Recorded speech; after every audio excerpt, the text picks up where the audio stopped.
संसद के शीतकालीन सत्र के 5वें दिन भारतीय जनता पार्टी द्वारा मुंबई में कांग्रेस पार्टी के कार्यालय पर किए गए हमले के खिलाफ विरोध प्रदर्शन किया गया। विरोधी दलों के नेताओं और कार्यकर्ताओं ने भाजपा के इस हमले की कड़ी निंदा करते हुए इसे लोकतांत्रिक मूल्यों का उल्लंघन करार दिया।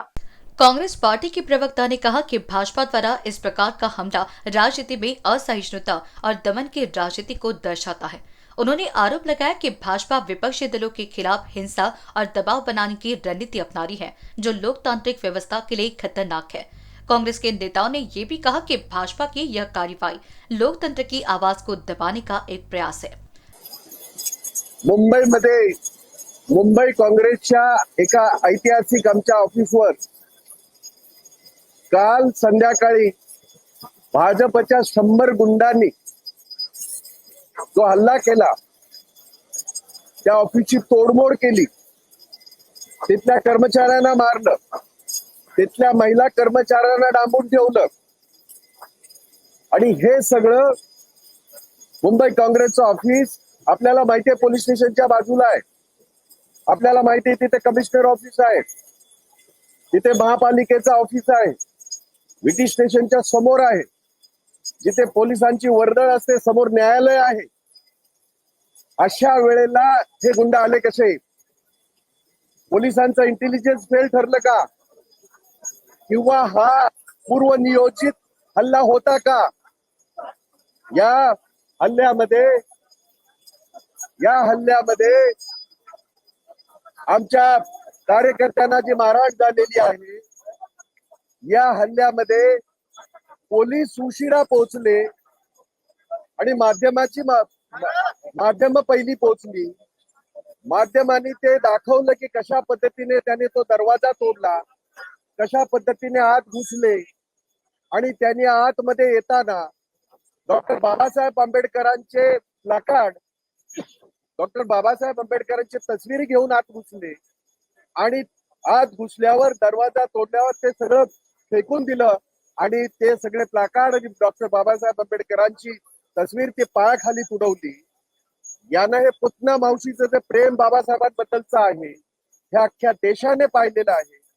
त्यांचे नेते ज्या पद्धतीने देशाच्या संसदेमध्ये बोललेले आहेत, त्याचे पडसाद अख्ख्या देशभर, नुसतं मुंबईमध्ये नाही। मुंबई काँग्रेसने फक्त आंदोलन केलं नाही, आम्ही आंदोलन केलं, अख्ख्या महाराष्ट्रामध्ये आंदोलन होत आहे, अख्ख्या देशभरामध्ये आंदोलन होत आहे। परंतु पोलीस ज्या पद्धतीने त्या ठिकाणी उशिरा पोहोचले आणि हा जो काय प्रकार घडला, त्याचा तीव्र शब्दामध्ये आम्ही निषेध करतो। आज आम्ही त्यासाठीच सगळे या ठिकाणी उभे राहिलो होतो आणि त्यांच्या विरोधामध्ये नारेबाजी करत होतो, आमचा विरोध दर्शवत होतो। आश्चर्य एका गोष्टीचं वाटतंय, सभागृहामध्ये देवेंद्र फडणवीस भाषण तर फार चांगलं करतात, तसे ते विद्याभूषित असल्यामुळे चांगले चांगले शब्द वापरतात। समन्वयाने राहिलं पाहिजे, सगळ्यांनी अगदी शांतपणे राहिलं पाहिजे, एकमेकाचा समन्वय असला पाहिजे, आपल्याला आपल्या राज्याची प्रतिमा जी आहे ती उंचावली पाहिजे। ही राज्याची प्रतिमा आहे का? तुमचे गुंड पोलीस 15-20 मिनिटांनी उशिरा पोहोचतात, माध्यम तिथं पहिली पोहोचतात, माध्यम लाईव्ह दाखवतात कशा पद्धतीने तिथे मारहाण झाले आणि सांगतात आहेत की नाही पोलिसांनी लाठीचार्ज केला, तो करावाच लागतो। आम्ही आंदोलन केली, शेकडो हजारो आंदोलन केली, शेकडो वेळेला आम्ही लाठ्याकाठ्या खाल्ल्यात, आमचं सरकार असताना सुद्धा आमच्यावर लाठीचार्ज झालेला आहे। त्यामुळे लाठीचार्ज झाला म्हणून त्यांचा गुन्हा, त्याचं समर्थन होत नाही। त्यासाठी आज आम्ही या ठिकाणी पायऱ्यावर त्याचा विरोध करण्यासाठी आम्ही सगळे काँग्रेसचे आणि महाविकास आघाडीचे सगळे कार्यकर्ते आम्ही या ठिकाणी जमा झालो होतो। तू कुठं आहे? भाई असं म्हणलं की त्यांनी कंप्लीट करू, त्यांनी असं म्हटलं की अख्ख्या देशाच्या कार्यकर्त्यांच्या भावनांचा उद्रेक झालाय। डॉक्टर बाबासाहेब आंबेडकरांच्या ज्या पद्धतीने एकेरीमध्ये उल्लेख केला गेला, कोण लागतात हे लोक? डॉक्टर बाबासाहेब आंबेडकरांच्या घटनेच्या चौकटीमध्ये तुम्हाला तिथे देशाच्या संसदेमध्ये तुम्ही मंत्री आहात, देशाच्या संसदेमध्ये तुम्ही पंतप्रधान आहात, कशा पद्धतीने तुम्ही डॉक्टर बाबासाहेब आंबेडकरांचा एकेरीमध्ये उल्लेख करता? लाज वाटायला पाहिजे तुम्हाला। ज्या घटनेच्या आधारे, ज्या संविधानाच्या आधारे तुम्ही सत्तेवर आलेला आहात, आम्हाला माहिती आहे ईव्हीएम देवीला तुम्ही कब्जामध्ये ठेवून सगळी तुमची सत्ता येते, केंद्रातली सुद्धा आणि राज्यातली सुद्धा। परंतु तो वेगळा विषय आहे, त्यावेळेला बोलू. परंतु ज्या पद्धतीने बाबासाहेबांचा अपमान एकेरी भाषेमध्ये करून केलेला आहे, त्याचे हे पडसाद अख्ख्या देशभर घडतात आहेत. हे फक्त महाराष्ट्रात घडते असं नव्हे, महाराष्ट्रात अति प्रमाणामध्ये घडेल आणि आपण बघाल याच्या पुढे अनेक हा प्रश्न असा निकाली निघणार नाही जोपर्यंत अमित शहा राजीनामा देत नाही, तोपर्यंत ही आंदोलन चालू राहतील आणि त्यांनी माफी मागून राजीनामा द्यायला पाहिजे. घटनाकार, घटनेचे शिल्पकार बाबासाहेब आंबेडकरांचा उल्लेख ज्या पद्धतीने त्याने तुच्छपणे केलेला आहे, त्याच्या विरोधामध्ये, त्याच्या निषेधार्थ अख्ख्या देशभर हे आंदोलन सुरू आहे.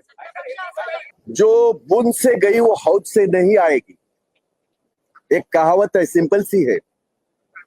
आप लोग वहां क्या कर रहे हैं संसद में, वो पूरे सीसीटीवी कैमरा में कैद है. और राहुल गांधी चुन के गए हुए सांसद है और उस सदन के वो विरोधी पक्ष नेता है. उन्हें जो Z+ सिक्योरिटी है, उन्हें पूछिए. इस तरह के आरोप लगा के तुम आपको जो करना है करिए, उससे हमें कोई नहीं, क्योंकि आपसे यही उम्मीद है. झूठ मूठ का सारा पिछले 10-12 सालों से इस देश को झूठ मूठ बोल के आपने पूरी तरह बर्बाद किया है, इस देश को बेच दिया है.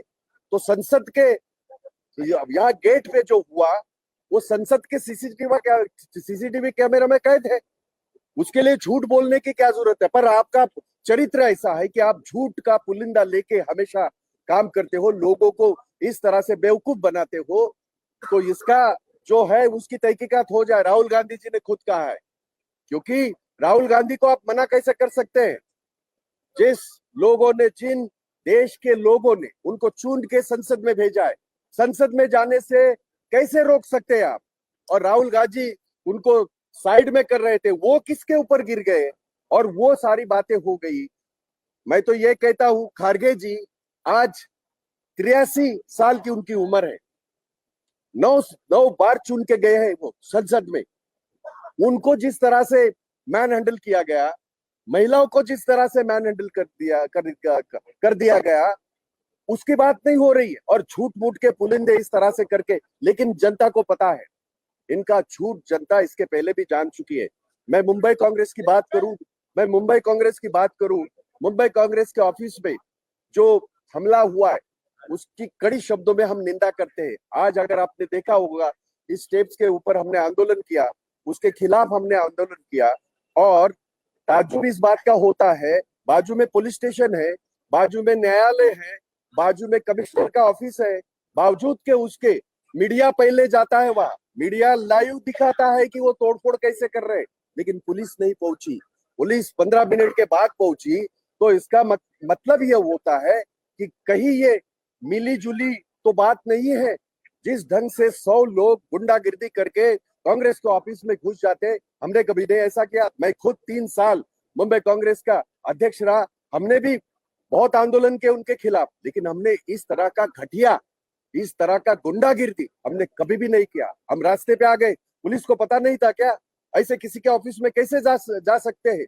और वो ऑफिस 100 साल से पुराना ऑफिस, जिसमें पंडित जवाहरलाल नेहरू वहां उस जगह पे बैठ चुके हैं, उस जगह पे सरदार पटेल बैठ चुके हैं, उस जगह पे इंदिरा गांधी जी बैठ चुके हैं, उस जगह पे राजीव गांधी बैठ चुके हैं. ऐसे जगह पे इस तरह का हमला होना क्या दर्शाता है? इनके दिमाग में ये जो सत्ता का जो नशा है, ये नशा सिर्फ और सिर्फ ईवीएम देवी को कब्जे में लेके किया हुआ इसलिए है. ये मैं आरोप नहीं कर रहा हूं. आगे चल के जो भी आंदोलन होंगे देखा जाएगा, पर इसका जवाब महाराष्ट्र की जनता देगी, कांग्रेस की जनता देगी, और वो दे रहे हैं. और ये डॉक्टर बाबा साहब अम्बेडकर पूरे 140 करोड़ आबादी के देवता है. उनके बारे में जिस तरह से उन्होंने वक्तव्य किया है अमित शाह जी ने, उसका ये नतीजा है. और ये सिर्फ मुंबई में नहीं हो रहा, ये सिर्फ महाराष्ट्र में नहीं हो रहा है, ये पूरे देश में हो रहा है. इन्हें अगर शर्म है, इन्हें अगर जरा भी अंबेडकर जी की संविधान की अगर जरा भी उनको चिंता है, संविधान माथे पे लगा के संविधान की रक्षा नहीं होती. संविधान दिमाग में होना चाहिए. इनके दिमाग में संविधान नहीं जाएगा. इनके दिमाग में सिर्फ और सिर्फ आरएसएस का संविधान है. वो बार बार बोल चुके हैं, मुझे कहने की आवश्यकता नहीं है. उनके सांसद जो लाखों लोगों से चुन के जाते, उन्होंने सैकड़ों बार कहा है कि हमें संविधान बदली करना है। अब की बार 400 पार, ये सारे जो नारे आपने सुने होंगे, दिखाए होंगे, ये नारे क्या दर्शाते हैं? तो उसके खिलाफ हमारी लड़ाई, कानूनी लड़ाई चलते रहेगी। हम इनके जैसे गुंडागिर्दी नहीं करेंगे। हम विचारों का मुकाबला विचारों से ही करेंगे। उनका विचार नहीं है, उनका अविचार है। अविचार के खिलाफ विचारों की लड़ाई हम लड़ेंगे। Thank you. Camera person Akhilesh Bhardwaj के साथ अभिषेक पांसी की रिपोर्ट।